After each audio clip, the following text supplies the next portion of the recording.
বাংলাদেশের ফুটবলে বিদেশিদের মেলা। জুন উইন্ডোর আগেই পাসপোর্ট পাবেন সমিত সোম, তবে খেলতে পারবেন না। কানাডার জার্সিতে আগে খেলায় থাকতে হবে ফিফার অনুমতির অপেক্ষায়। তবে কিউবা মিচেলের ক্ষেত্রে সম্ভাবনাটা একটু বেশি, ইংল্যান্ডের হয়ে না খেলায়। আর ফাহমিদুলের সিদ্ধান্ত সম্পূর্ণ কোচের ওপর। কিউবা মিচেল বাংলাদেশে আসছেন সবার জানা, তবে কবে লাল সবুজ জার্সিতে খেলবেন সেটাও অজানা। জুনে সিঙ্গাপুরের বিপক্ষে তাকে পেতে কাজ করছে ফুটবল ফেডারেশন। সমিত সোম কানাডা জাতীয় দলে খেলায় প্রয়োজন ফিফার ছাড়পত্র, কিন্তু মিচেলের ক্ষেত্রে নেই সেই প্রয়োজনীয়তা।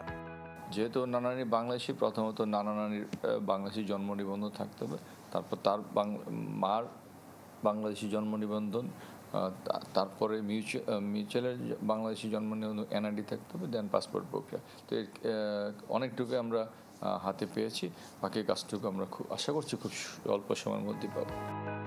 5 জুনের মধ্যে বাংলাদেশ পাসপোর্ট পাওয়ার সম্ভাবনা আছে সমিত সোমের।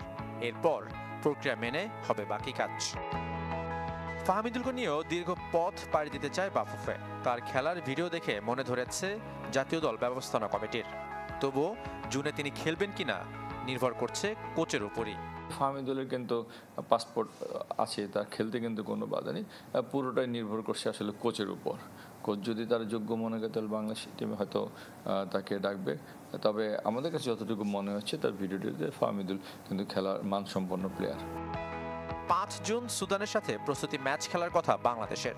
জাতীয় স্টেডিয়ামে সেই ম্যাচ দর্শকদের জন্য উন্মুক্ত থাকবে কিনা সে সিদ্ধান্ত এখনো হয়নি।